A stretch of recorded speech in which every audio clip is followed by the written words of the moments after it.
today I want to show you guys how we can use one of my favorite toys in pediatric therapy, the potato head.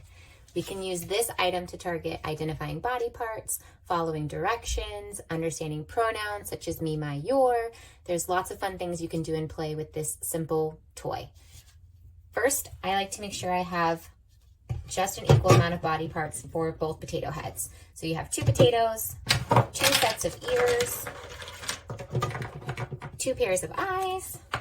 Make sure you have all your arms and your mouth and your noses and all the fun stuff ready to go. That way it's easier when you're playing with the child in front of you. You're not sorting through the box trying to find the items that you need. Okay, so if you are targeting me, my, your in play, I like to take 2 potatoes and give 1 to the child and 1 to myself and say, this is your potato, this is my potato. So if this is your potato, this is my potato.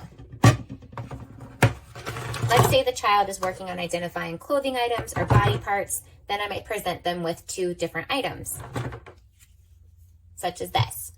Show me the shoes. Can you take the shoes? I would then ask the child to take the shoes.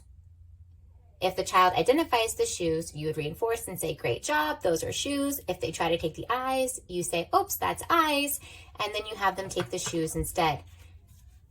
Now, if I'm also targeting pronoun play at the same time with the same activity, I would say then, put the shoes on my potato, or put the shoes on your potato, whichever pronoun you're trying to target.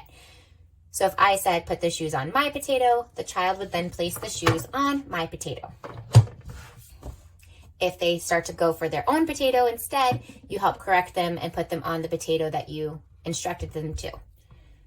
So then I would say, continuing, picking another item.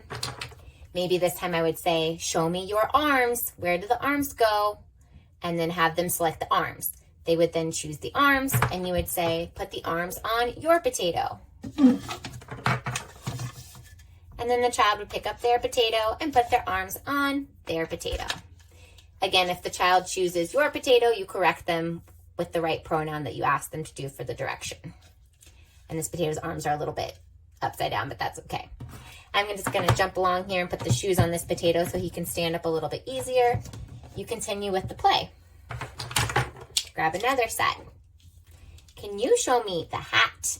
Where's the hat?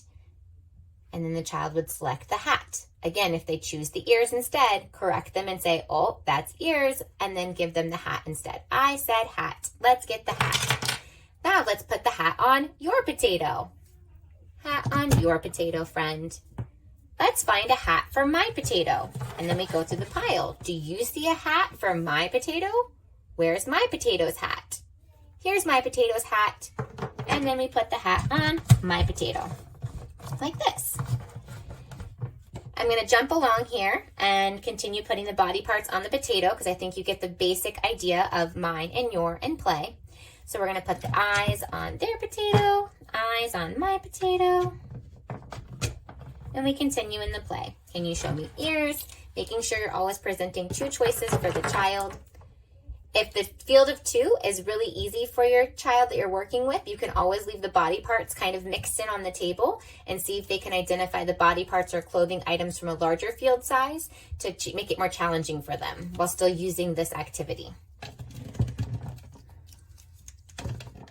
Again, if you're targeting pronouns in play with your child, you want to make sure you're always using the pronouns mine or yours, or give it to my potato, your potato, in that instructional play.